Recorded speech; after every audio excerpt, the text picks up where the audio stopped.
Alright guys, well at the show today we lost a window. We had a casualty, and we're going to figure out how to get that sucker fixed. So as you can see, it's no longer a rolly uppy window, it is a slidey downy window. Alright. You guys aren't going to be able to see very good, but priorities are I have to get this done tonight. I really don't want to have this out here sitting with no window for security and weather reasons.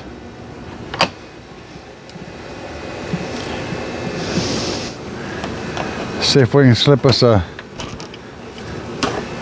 tool in here and make things happen.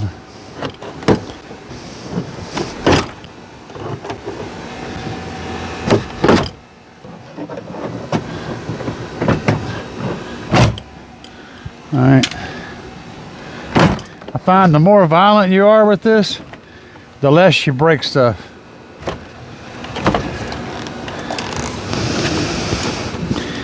I know that sounds counterproductive, but now I've got to get this unplugged. There's a plug in here you got to unplug. And then I got to get this handle disconnected from this cable.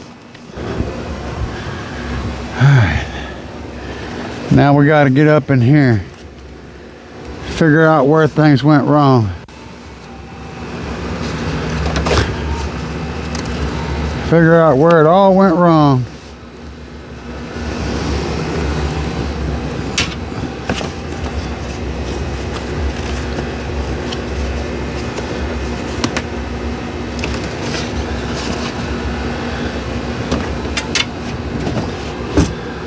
Well, that's interesting.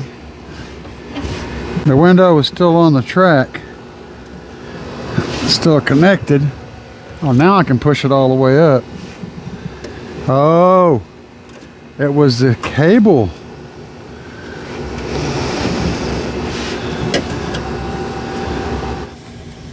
Alright guys, it ain't pretty, but I got a couple pieces of plywood screwed in here. This is wood. That's the original brace.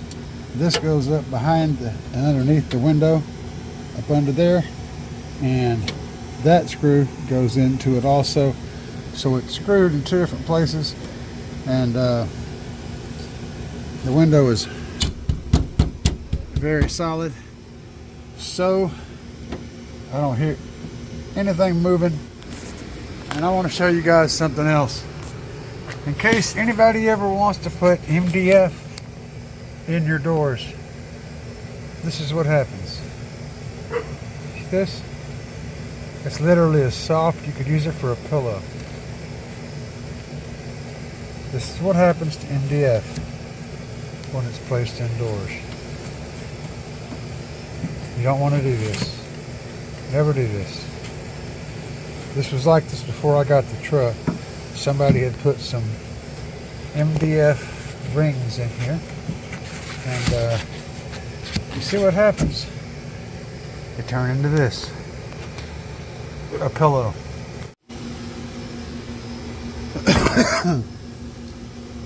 Alright guys, so I got it braced up. I got it screwed in to where it's holding, and the advice I was given would be to put to fill this door full of expandifoam. The problem with that is doors are not a watertight environment, and water gets in. Water that runs down here gets in the edge of this window from the outside and gets down inside the door. Now if I've got expandifoam packed in here, it's just going to soak that expandifoam and sit there and mold up, get all moldy. And we don't need no mold and mildew, you know, creating bad things inside the vehicle, so that's not something I'm going to do. But before I put this panel back on, rest assured, this window is not going to fall back down. That brace right there is solid. That's about 4 inches wide, piece of 3/4 inch plywood that's running up under that window mechanism and down into the bottom of the door, like down there into that bottom part, jammed into that, and then I got it screwed in a couple of places so it can't move, and that should be solid. But I'm going to make sure. Once I'm sure, then we'll put the panel back on and we'll move forward. So if I should ever decide to, these things are flat as a pancake, and this is recessed right here, so that outer edge all the way around is just dead flat. I could totally put a piece of plywood in here, cut to fit, and create my own door panel, which would be extremely good at holding in pressure. So yeah, there's something I could do. Oh, I added a second brace. So there's one behind there, right in that dark spot, and then there's one right there. They go up together, up into here, right? And the mechanism on the bottom has kind of a point like that, and they go up on either side of that point and capture it in the middle. So there's literally no way this window can come down without shattering a whole lot of wood. And I think we're solid. Once I got done, I also painted and then bedlined all the metal and all the exposed metal and the wood as much as I could. So we should be good for 10-15 years, which is probably longer than I'll be alive, so who cares?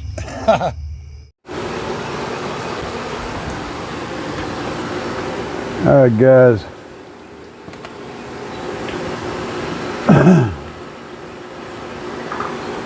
Door speakers were acting up yesterday. The 6.5s on both sides were doing all sorts of weird stuff. So I got to figure this out. I thought we had them squared away the last time I was in here, but apparently not. Or maybe we did and they're just not now. I don't know.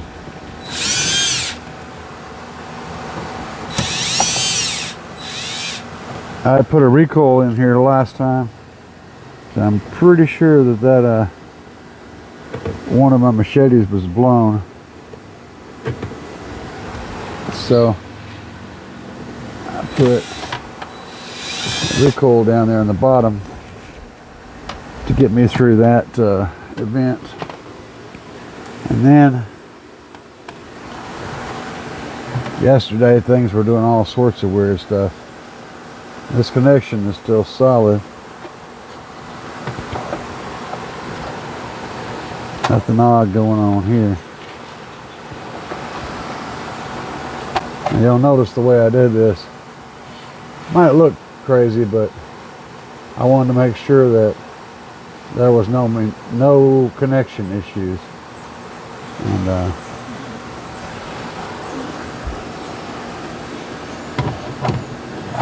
that was the objective. There's still something going on though.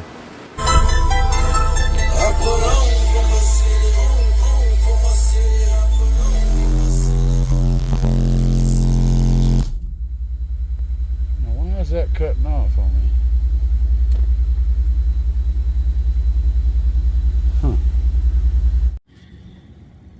Well, that problem was caused by the base shaking the cable that plugs into the side of my tablet and causing the drive to lose connection to the tablet for a tiny fraction of a second, just enough to make it, cut off. As far as the speakers go,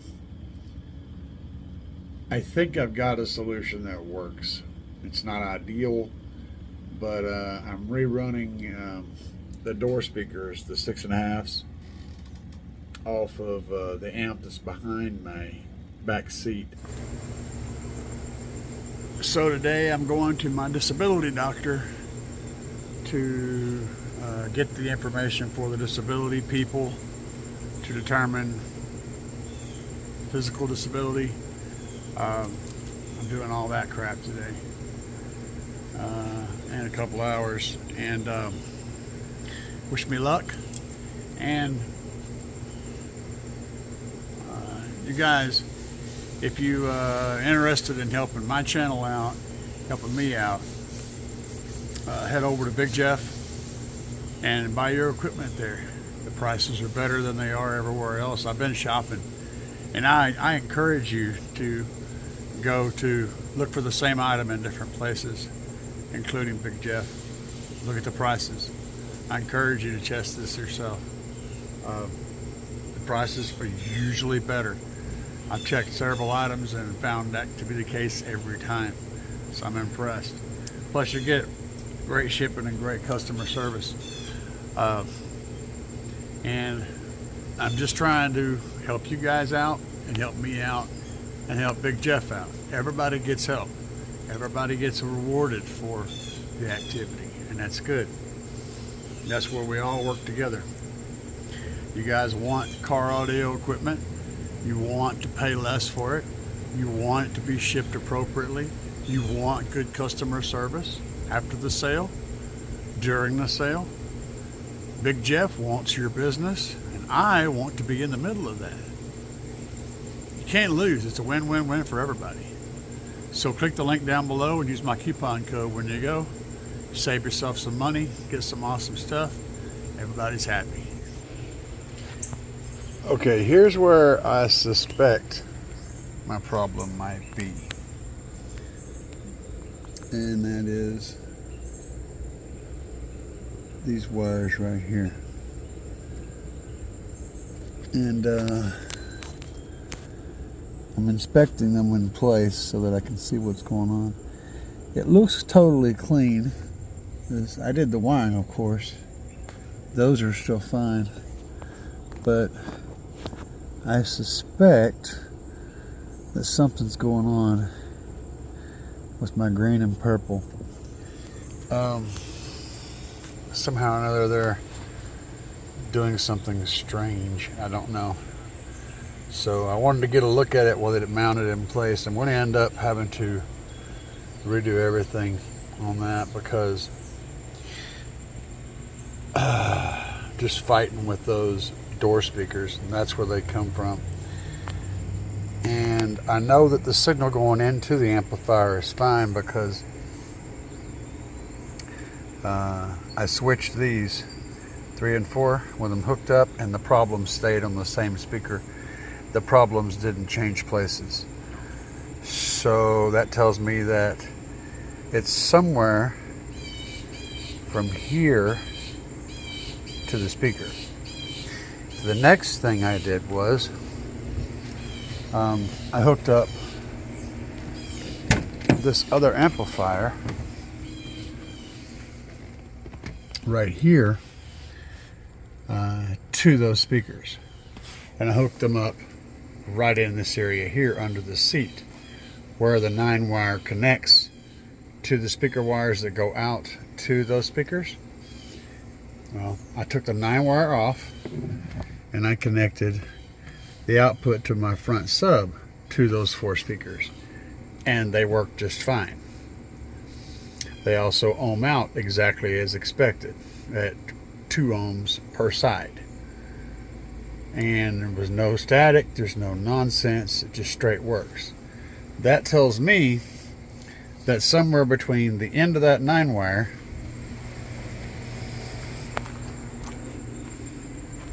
and here is the problem. Now you might be saying, well, maybe it's the amplifier. Well, that would be a good assessment, except that I've had these problems on and off with 3 different amplifiers hooked up. So it's not the amplifier. The only common thing is the 9-wire. And I want to say it's a brand new piece of 9-wire that I put in whenever I set this up. And this is the 9 wire that I'm running right here. It's good stuff. There's nothing, there's no pinching going on. It goes up, loops around there, and goes up and comes out. Comes out. You can see the 9 wire right here, but it goes over and goes underneath the bracing in the depression in the floor where there used to be a little where the seat connected, so there's a depression. It goes through there, and there's just spray foam sealing that up, so there's no pressure or no binding. There's no reason for it to malfunction, not to mention the fact that it's a really heavy jacket. It's nice and thick. So but through the process of elimination, that's what we got. It's in the cable. So based on Sherlock Holmes, which is a fictional character, but there was some good logic in that, stated something to the effect of, when you have eliminated all the likely suspects, whatever's left, no matter how unlikely, is your culprit. And in this case, we have 90% the 9 wire, and then 10% possibly an amplifier. Because the problems did change a little bit, but the problems went from one to the other. I really don't think it's the amplifier. Especially since the amplifier is still playing the other 2 channels. Channel 1 and 2 are playing my mids and highs. And it's still hooked up through the same 9 wire. And channels 1 and 2 are this mid-range and these 2 tweeters. Channels 3 and 4 are, well, these 2 are 4, and those 2 over there are 3.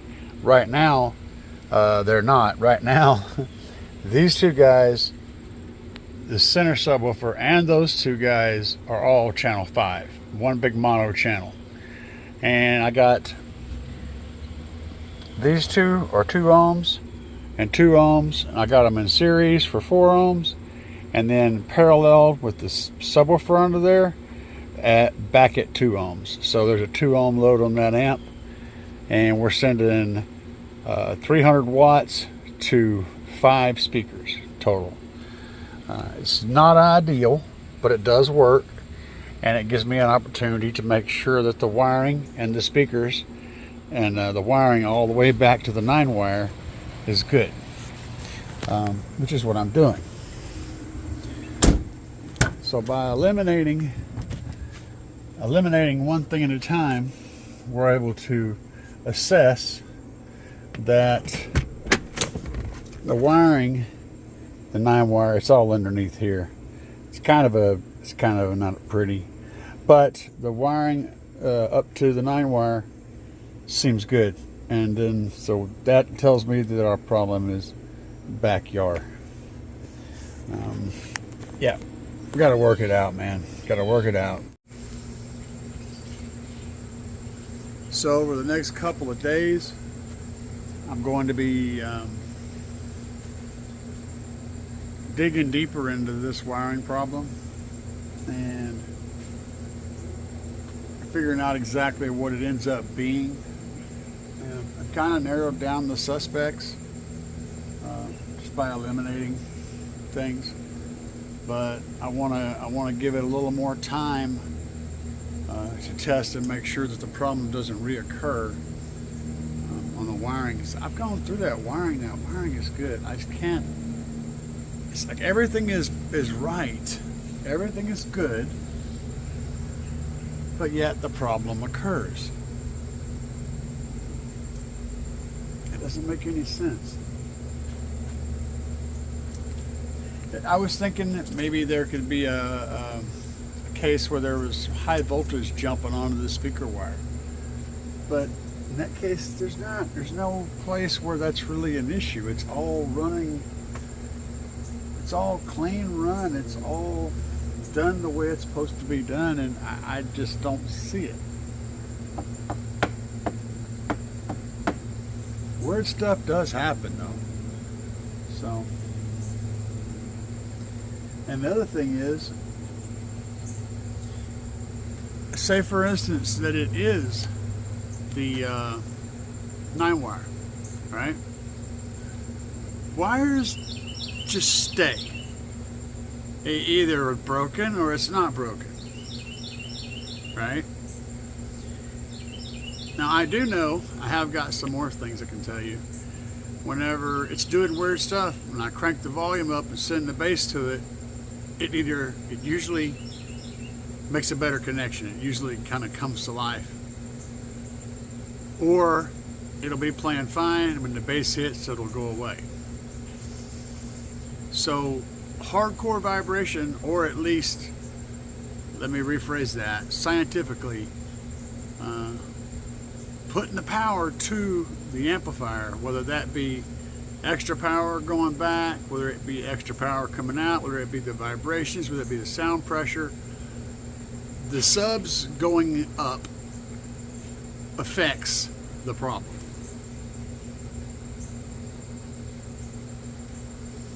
I can say that.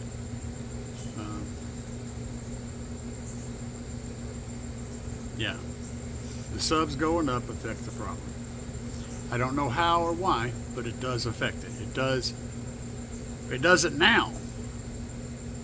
Now that I'm on the other amplifier, on still on the DSP, still on all that, but I'm on the other amplifier and not going through this amplifier or the 9-wire, the problem seems to be going away.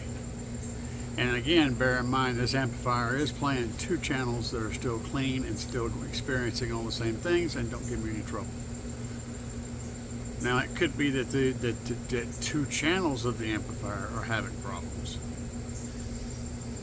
That's possible, but also I had this problem with a different amplifier. Pretty much the same problem. And it was also affected by the volume going up and down on the sub too.